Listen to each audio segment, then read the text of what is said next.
السلام علیکم ورحمۃ اللہ وبرکاتہ۔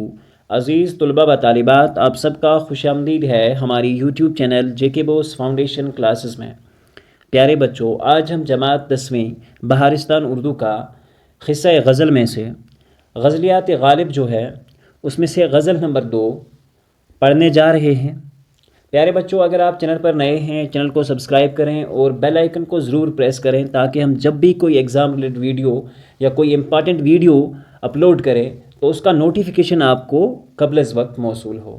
تو پیارے بچوں، بغیر وقت ضائع کیے ہم آج کا اپنا ٹاپک جو ہے وہ شروع کرتے ہیں۔ غالب کی غزل نمبر 2 جماعت 10ویں J K BOSE Jammu and Kashmir state board of school education کے لیے ہم پرسکرائبڈ جو اردو کا سلیبس ہے وہ پڑھا رہے ہیں۔ تو پیارے بچوں، چلیے ہم آج کا اپنا ٹاپک جو ہے وہ شروع کرتے ہیں۔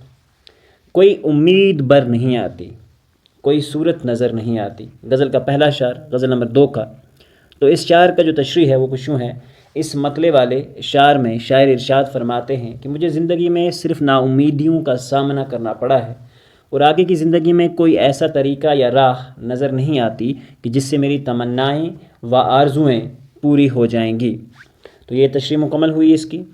دوسرا جو شعر ہے، موت کا ایک دن معین ہے، نیند کیوں رات بھر نہیں آتی۔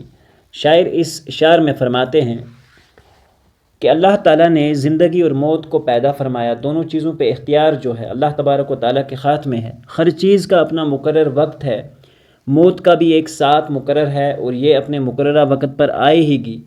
انسان کو رات کا آرام اچھی طرح سے کرنا چاہیے، اس کی فکر میں اپنی راتوں کی نیندیں خراب نہیں کرنی چاہیے۔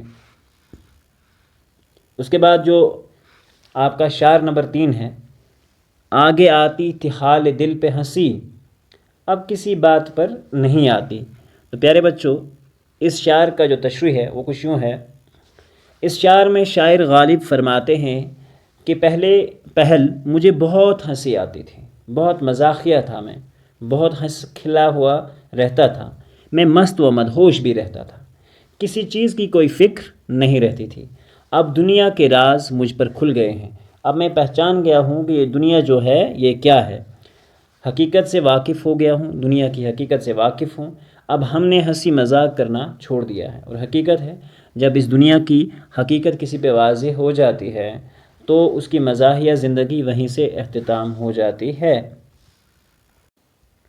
اگلا جو شعر ہے وہ کچھ یوں ہے کچھ ایسی ہی بات جو چپ ہوں ورنہ کیا بات کر نہیں آتی۔ شاعر اس شعر میں فرماتے ہیں کہ عاشق اپنے محبوب کے سامنے زیادہ تر خاموش 2 وجوہات کی بنا پر ہوتا ہے۔ ایک تو یہ کہ محبوب کے حسن کے جلووں کا اس کے دل پر اس قدر ہجوم ہوتا ہے کہ وہ ساکت و سامت جلوائے محبوب میں گم ہو جاتا ہے۔ شاعر فرماتے ہیں کہ ایک محبوب جو ہوتا ہے یا ایک عاشق جو ہوتا ہے وہ اپنے محبوب کے سامنے صرف 2 وجوہات کی بنا پر چپ ہوتا ہے۔ ایک تو یہ ہوتا ہے کہ یا تو جب سے وہ اپنے محبوب کو دیکھتا ہے تو اس کے حسن کا ایسا جلوہ اس کے دل پہ اتنا گہرا اثر ڈالتا ہے کہ وہ بت کی طرح کھڑے ہوئے اسے دیکھتے رہتا ہے، یا دوسری وجہ یہ ہے چپ ہونے کی کہ محبوب کی آبرو یعنی کہ محبوب کی جو عزت ہے، جو اس کی معاشرے میں عزت ہے، اس کی وجہ سے، کیونکہ شاعر سمجھتا ہے کیونکہ رسوائی نہ ہو، تاکہ اس کی رسوائی نہ ہو، اس کے راز افشا نہ ہوں، اس کے راز نہ کھلیں اور پھر محبوب عشق سے ناراض ہو جائے۔ ٹھیک ہے، تو یہی ہے کہ محبوب جو ہے وہ عاشق سے ناراض نہ ہو جائے۔ یہی وجہ ہے کہ شاعر جو ہے کہہ رہا ہے کہ ہے کچھ ایسی بات، یہی بات ہے جو کہ وہ چپ ہے ورنہ وہ کچھ بھی بول سکتا ہے۔ مرتے ہیں آرزو میں مرنے کی، موت آتی ہے پر نہیں آتی۔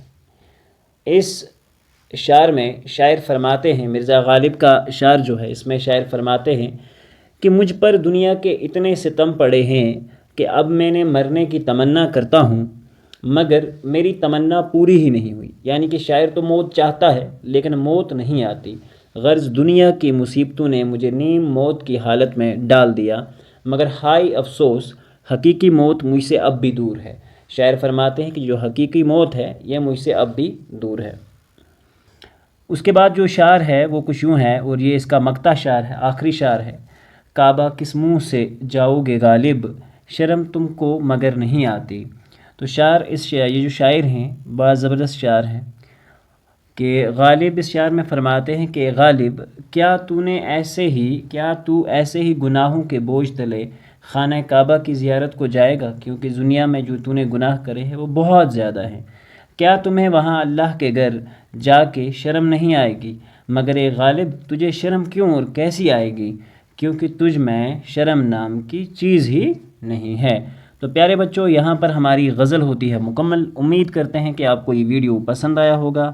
تو ملتے ہیں اگلے ویڈیو میں، جب تک کے لیے اللہ حافظ و نگہبان۔